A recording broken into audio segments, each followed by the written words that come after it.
Space Rogues, Book 3, The Behemoth Job. Written by John Wilker. Performed by K.C. Johnston. Part 1, Chapter 1. Happy birthday. Happy birthday to you. The crew is gathered in the Ghost Lounge, around the tiny kitchenette table.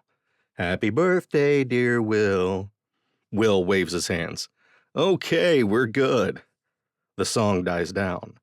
Gabe tilts his head to one side, his yellow optic sensors brightening. Was our rendition of your birth song inadequate, Captain? Birth song? No, that's not. You know what? Never mind. Let's eat. This cake looks, well, delicious. Will squints at what appears to be chocolate cake in front of him. He gives Bennie some side-eye. Plus, Bennie can't sing. The Braylac hacker affects a stricken look. I'll have you know my voice is quite lovely, by Braylac standards. None of the crew makes eye contact with him. I hope you like it. It wasn't easy finding analogs to all the ingredients, Zephyr offers, handing Will a very military-looking knife. Especially when I didn't know what most of the ingredients were. Will turns the razor-sharp blade over and examines it before plunging it into the cake. He cuts a slice for everyone, except Gabe. Since getting a new body on the Dreadnought Siege Perilous, the droid has made it known that his new mouth is purely ornamental. Without waiting, Bennie takes a huge bite of his slice. This is good, Will tuts, then takes a forkful of his own. He chews, then stops, then chews a bit more. Everyone is looking at him. Will, do humans turn red at will? Zephyr asks, concern on her face, the blue-tinted skin on her face darkening slightly. Will snatches his bottle of water, gulping down half of it. In between coughs, he asks, What? He takes another drink, then manages, What is that? He points frantically at the cake. Cake, Maxim offers, looking from Will to Zephyr, his bright green eyes sparkling as he stares at the dessert. I take it one of the analogs I used for an ingredient was incorrect, Zephyr asks, taking a bite of her own slice of cake. She makes a satisfactory-sounding noise. Will coughs again, pushing his plate toward the center of the table where Bennie snatches it, placing it on top of his empty plate. Will looks at him incredulously. How can you eat that? Bennie wipes his mouth on the back of his hand. Because it's delicious? Will looks at Zephyr. Sorry, Z, no offense, but a bit off the mark. I appreciate the effort, though. She nods, lifting another forkful of cake to her mouth. None taken. What precisely was off, if I can ask? Will eyes her fork, then the platter with the remains of the cake on it. Well, first of all, birthday cakes aren't spicy. Nor are they... He pauses, trying to find the right words. Was there meat in it? Zephyr nods. I see. I wasn't sure what vanilla was. She used air quotes. So I used ploth. Ploth? Will says, both a question and a statement. That would explain it. Isn't ploth a fat extract type thing? I didn't even know we had any of it on board. I picked it up in a market on Trow. And yeah, it's a rendered animal fat. Zephyr looks at Will, then Maxim, who is happily taking a second slice of the cake. The big man just shrugs. And the spice? Will presses. Zephyr taps a finger to her chin, thinking. Oh, I used Grombo eggs. At Will's blank stare, she continues. They're known to be spicy to some species. Will shudders again. Yup, definitely going to have to put together a translation matrix if you all are going to try making any more Earth dishes. But let's move on. He rubs his hand together. Present time. I don't understand this holiday, Bennie says, passing over a small package. You celebrate your birth, but not your name day? Name day? We name our babies the moment they're born, Will says. I mean, some parents are indecisive and it may take them a few days, but the baby always goes home with a name. The Braylac looks stricken. What happens if one sibling eats another? You've wasted time naming it. Will stares at Bennie for a full minute, unblinking. Dude, I never want to know any more about your life or your planet. As he unwraps the present, he mumbles, "Freak show." He lifts the lid off the small box, revealing, "A computer chip?" Bennie nods. "Yeah, I was watching that movie you like." He snaps his fingers as he thinks.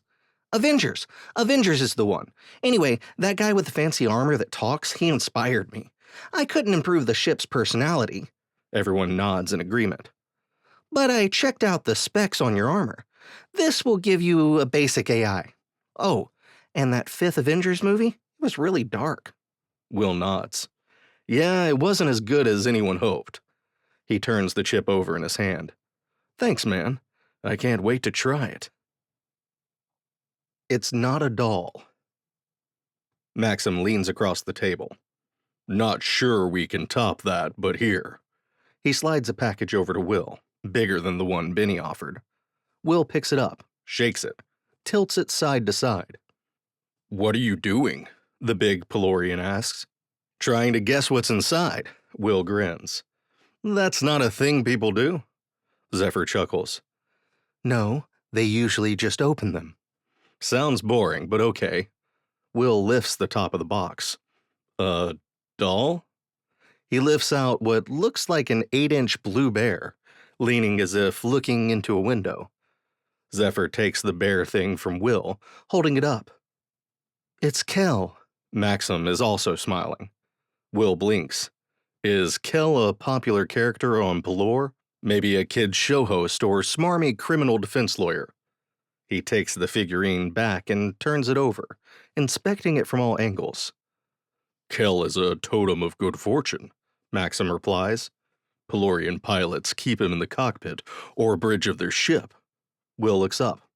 Oh, well that's cool. Kinda like my hula girl from my pod. He looks down at Kel. I wonder what happened to her. Maxim and Zephyr exchange looks, then shrug in unison. Gabe hands Will a clean white envelope. Happy birthday, Captain. Will smiles.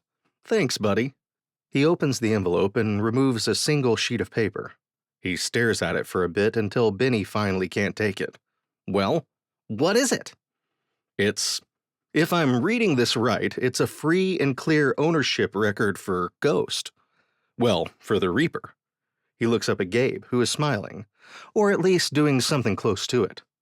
Thanks to his run-in with the Siege Perilous, the new body can do a lot of things the old one couldn't. Things like moving his mouth into shapes like smiles and frowns.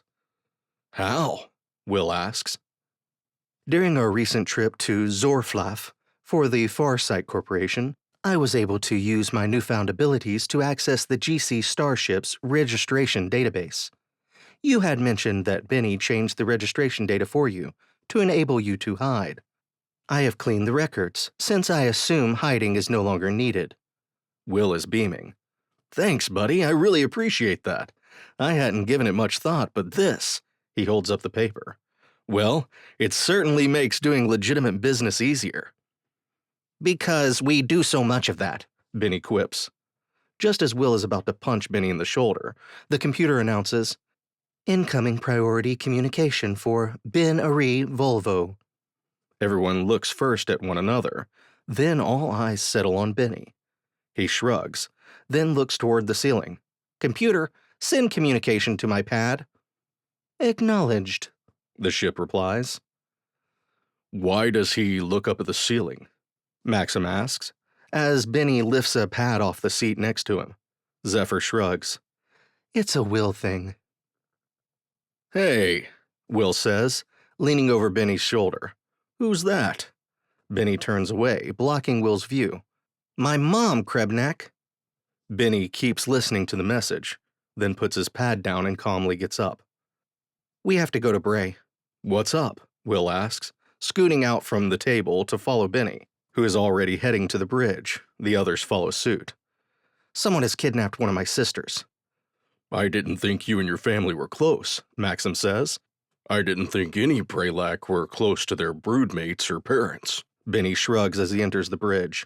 Generally, that's true, and for the most part, I haven't thought of my folks or brothers and sisters in years. But when stuff like this happens, it brings everyone together. Kidnappings aren't that uncommon, really. It's an easy way for those with less useful skills to get by in life. I guess this is different, though. He plops down into his seat, taps some commands into his console, then looks at Will. Sending you coordinates. Will sits down and taps his own console, acknowledging the coordinates and automatically starting to move the ship into position for the jump to FTL. So why is this different? If it happens all the time, I mean. Bennie looks over. I wasn't clear. It happens to less wealthy families all the time. This is the first time one of my family has been kidnapped, which says something about the kidnappers. Newscast. Good evening, I'm Monel Farage. And I'm Golbarte, a lanky Burzod adds from the seat next to her.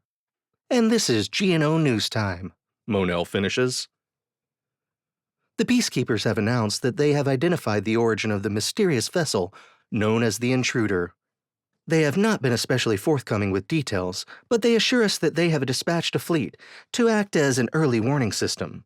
According to the Peacekeeper statement, Golbarte chimes in, the early morning fleet will be constructing a large range array, similar to Barolo, but even more specialized. The Burzod newscaster smiles, his mouth full of perfectly flat teeth showing. Peacekeeper Command assures us that the location from which the intruder came is quite distant and poses no threat to the citizens of the GC. Monel nods. That's certainly reassuring, as the sudden appearance of the ship, combined with the destructive power it clearly exhibits, has been quite terrifying. She shudders. On a positive side, polls show that a majority of the population of the GC overwhelmingly supports the Peacekeepers in this effort to safeguard against threats, such as that posed by the intruder. She shakes her head. Just imagine if there were hundreds of vessels like that one.